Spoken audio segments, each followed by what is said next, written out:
Although Gaza has settled into an uneasy peace as a result of a ceasefire deal that took months to be negotiated, alarm bells are already ringing that the peace may not sustain for long.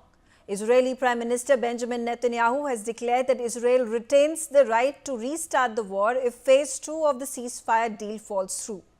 The US President Donald Trump has also raised his doubts on whether the ceasefire reached will be a long-standing one. The Arab-Israeli conflict has been an ongoing issue for the last 1 century. Today, on this episode of the Reading List, I have with me Yardena Schwartz, who is an award-winning and an Emmy-nominated journalist. She has recently released her book, Ghosts of a Holy War, the 1929 massacre in Palestine that ignited the Arab-Israeli conflict. In her book, Yardena has traced a direct link between Hebron in 1929 and last year's Hamas-led invasion of southern Israel from Gaza. Today, Yardena on the telecast with me. Thank you very much, Yardena Schwartz, for joining me on the telecast. And first off, congratulations for the great response your book, Ghosts of a Holy War, the 1929 massacre in Palestine that ignited the Arab-Israel conflict, has received. Thank you so much. It's a pleasure to be here. Yardena, my first question to you about your book. How did you come across the idea behind writing the book? And what was the reason? Because today, when we take a look at the Israeli-Arab conflict, there's very little that we know about this particular massacre that took place in 1929. It's a great question, and I'm really lucky because what happened to me was a writer's dream. I didn't think of this idea. This idea came to me through the form of a family in Memphis, Tennessee, in the United States, when they found a box of letters in their attic. And those letters, hundreds of pages of them, were written by their late uncle, who had sailed to Palestine in 1928 to study at a yeshiva in Hebron, in what was then British Mandate Palestine. And over the course of his year there, he wrote these lengthy letters home to his family, painting this vivid portrait of what life was like there, until he was tragically murdered in this gruesome massacre on August 24th, 1929.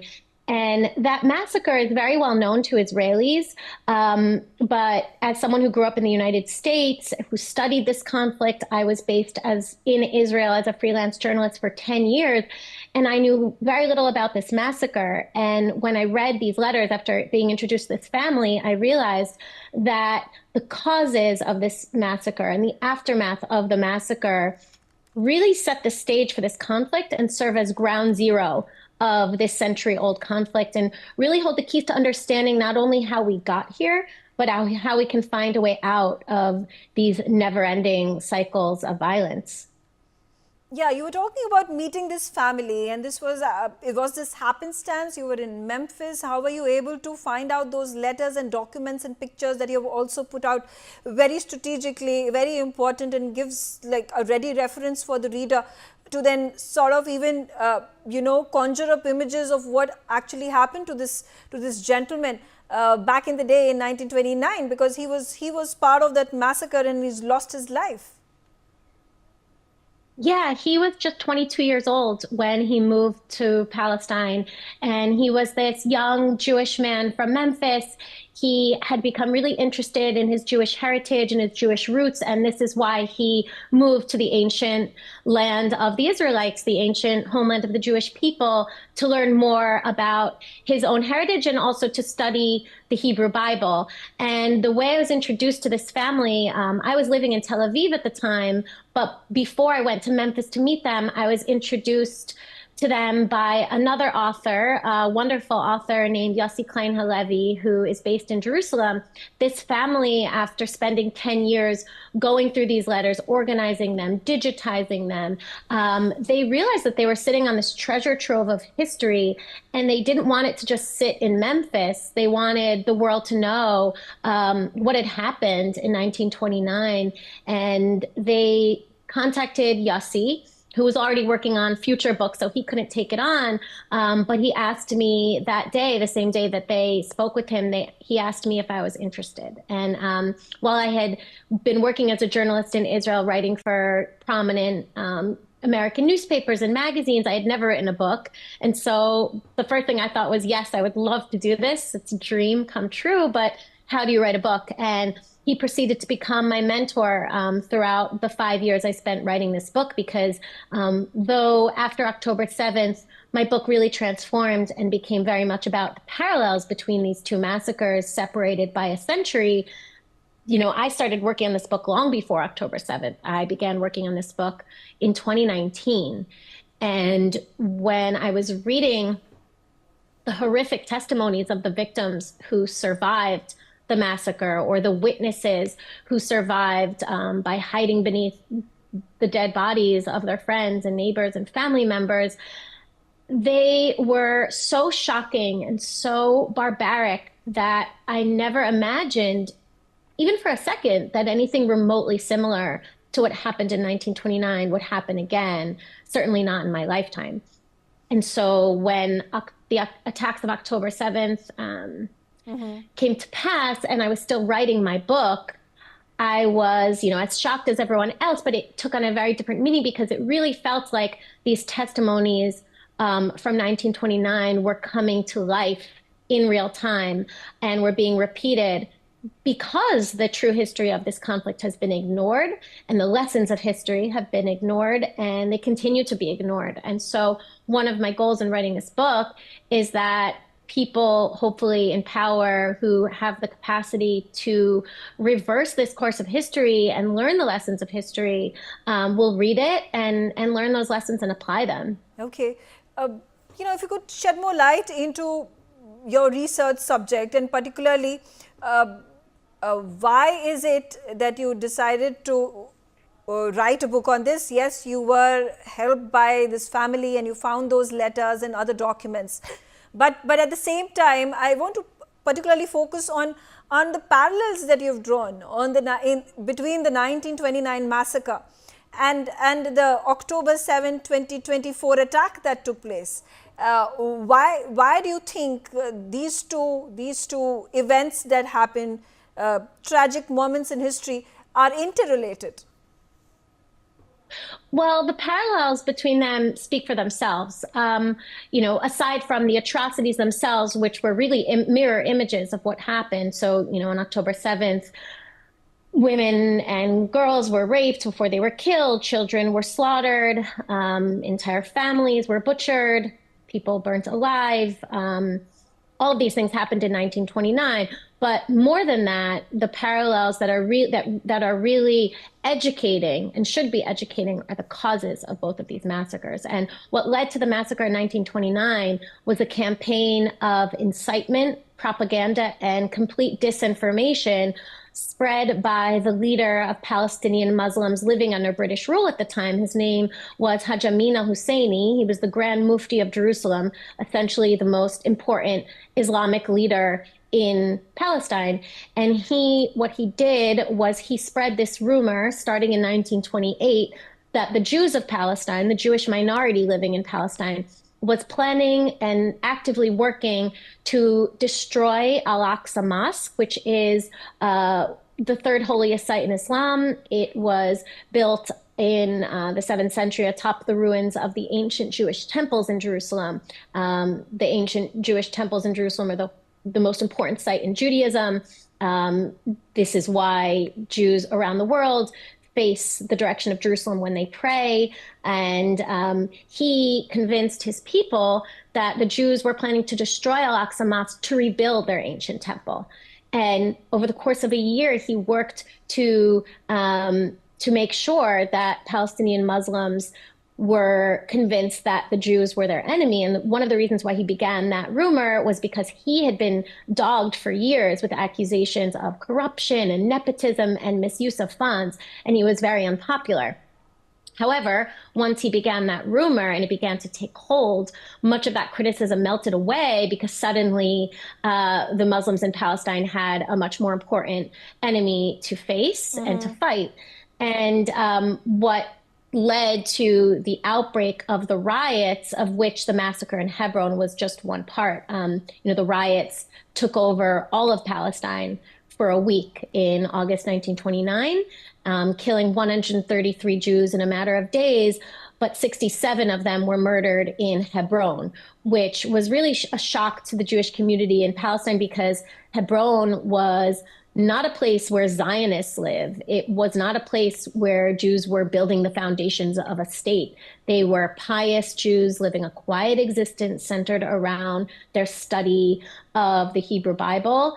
And, David Schoenberg was one of them, but many of the Jews who lived in Hebron spoke Arabic. They had originally come from Arabic lands, not all of them, but about half. And those were the people who were murdered on August 24th, 1929. And it was kind of a wake-up call for the Jewish community in Palestine, which had until then not really united around the cause of Zionism and the creation of Jewish state. Zionism was a very controversial movement at the time, especially among people like David Schoenberg, who were religious, observant Jews. They were not nationalist. They felt that the creation of a Jewish state could only come through God's will and the arrival of the Messiah. And also the rebuilding of the ancient temple. No one was working towards that in 1929 because, according to the Jewish faith, that's not something that man can create. It will only come through the arrival of the Messiah and through God's will and a divine. Okay. So, all right. Yeah. Sorry. Okay. So I'll go back to the parallels. One of the things that we saw on October 7th was the perpetuation of this disinformation about Al-Aqsa. If you recall, October 7th was named by Hamas the Al-Aqsa flood. Yes. And after October 7th, Hamas tried to convince Arab Israeli citizens living within Israel and also Palestinians in the West Bank to also join that flood. They called on them to flood Al-Aqsa to open up new fronts in the war. Thankfully, that didn't happen. And there were enough fronts for Israel to be fighting with Hezbollah in the north. Hezbollah is also, a kind of example of how the role religion plays in this as well. So in 1929, the men who slaughtered unarmed Jewish men, women, children were not doing so because of Jewish immigration or, any kind of land issues. This was completely a religious-based riot. They were chanting Allahu Akbar, God is great. They were defending Islam and Al-Aqsa. And on October 7th, in the hundreds of hours of footage Hamas fighters uploaded, none of them were chanting "End the occupation, free Palestine." They were all chanting Allahu Akbar, God is great. They were glorifying Islam and calling for for as many Jews to be slaughtered to glorify Islam in their own words. And I think that so little of this has been covered in the international media. And as a journalist who has written for, the leading publications of our time, Time Magazine, the New York Times, Wall Street Journal, it's really a disgrace of journalism and a failure to readers around the world to really understand what this conflict is about, because religion plays such a massive role in fueling it. Okay, I'm going to move forward to the current times. What do you think are the prospects of this peace, an uneasy peace that has been established in Gaza today because of the ceasefire deal? Do you think this deal that has been negotiated will last long? And what is likely to happen once the hostages are returned to their families? So the hostages have an extremely long, if not endless, road to recovery. The hostages who were released after just 55 days in captivity, which at the time felt like, an eternity, they are still recovering and they're still suffering from trauma, not just for what they endured in captivity, including torture and sexual abuse and starvation, but also what they endured on October 7th, because if you recall, many of the people who were kidnapped to Gaza had just witnessed the murder of their own family members. And there are men still held in Gaza who are fathers who witnessed the slaughter of their own children. And this ceasefire and hostage deal was absolutely necessary to help get those people out of Gaza, these innocent men, women, children who were held hostage, and there are still children and women held hostage in Gaza. However, it's really it really is a testament to the failure of the world in responding to the gruesome attacks of October 7th, because Israel, to retrieve these innocent people who were taken hostage violently, Israel is releasing hundreds, perhaps over 1,000 Palestinian prisoners, many of whom have blood on their hands and are responsible for carrying out terror attacks that slaughtered hundreds of innocent people. Among them, there's been a lot of attention paid to minors who are being released from Israeli prison and women, but these are minors who also carried out terrorist attacks. These are women who were accused of being involved in terrorist attacks or were arrested while trying to perpetrate stabbing attacks and similar things. So the world failed the hostages on October 8th by failing to call for Hamas to unconditionally release these hostages. And what we saw instead was the world calling on Israel to bow to Hamas's demands of releasing thousands of murderers from prisons. And we see that failure today in the fact that Hamas and its supporters are declaring victory. They're not celebrating the end of suffering in Gaza. They're not celebrating an end to the war. They're declaring victory and welcoming with cheers and, handing out of treats in the streets as murderous people are released from prison to rejoin Hamas and continue to carry out further terrorist attacks.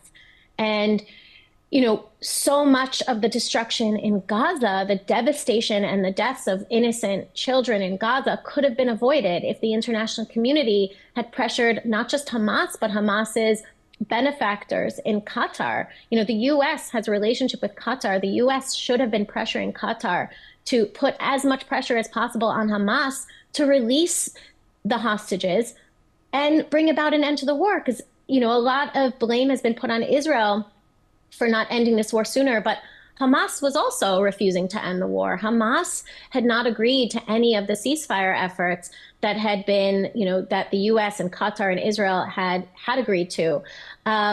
So I think that this ceasefire and hostage deal, as much of a relief as it is to see innocent hostages return to their families and to begin that road to recovery, and as a relief as it is to see, civilians in Gaza be able to have a relief from this war, it's devastating that it took 15 months of death and destruction when it really could have ended so long ago if the international community had done its job.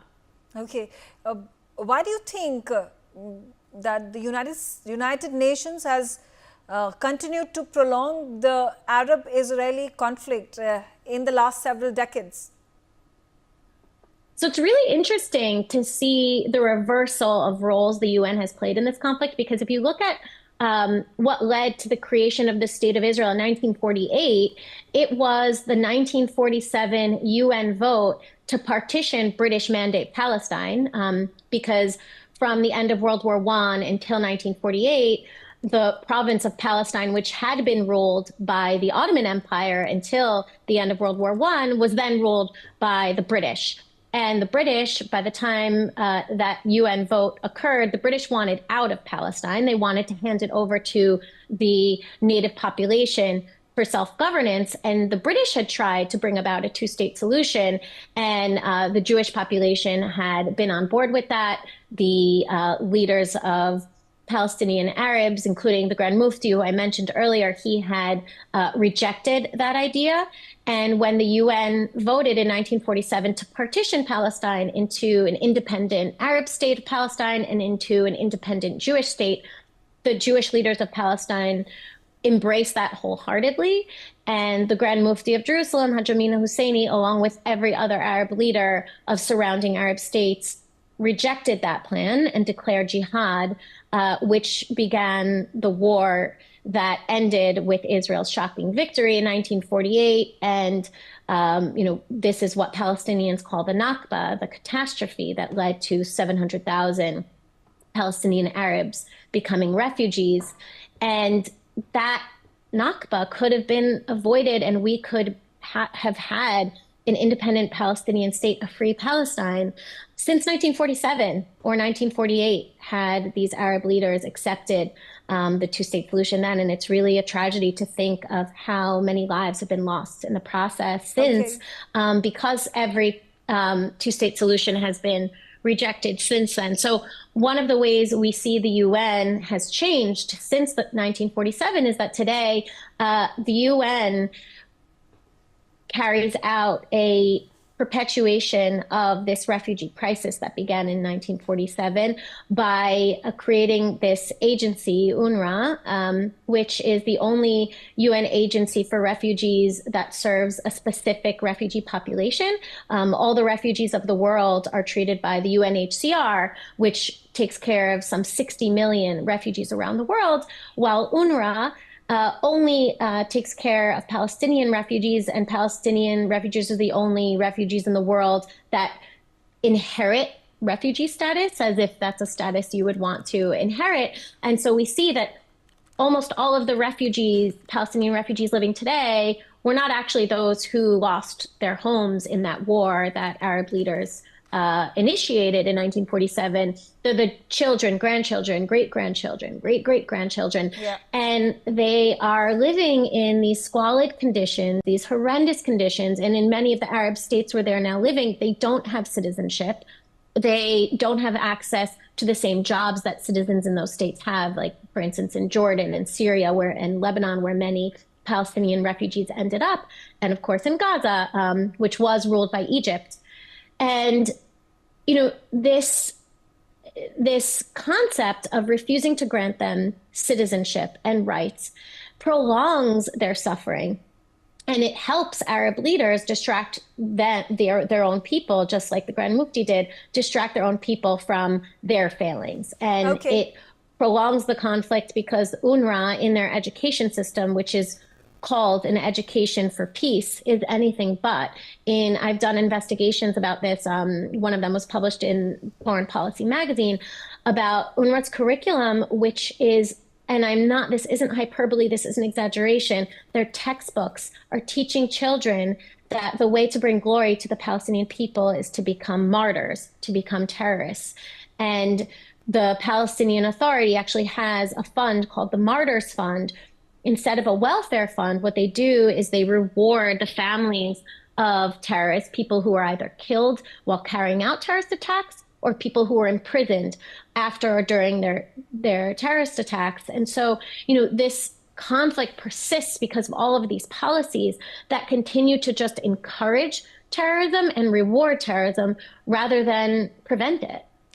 I will share that sentiment because something similar has happened in Pakistan, where there are a number of these terrorists, young boys who are indoctrinated, who are brainwashed and sent across into Kashmir in these so-called madrasas, where the only information and education that is imparted is to brainwash them and send them out as terrorists and jihadis to bomb and inflict terror amongst the minds of Kashmiris in India.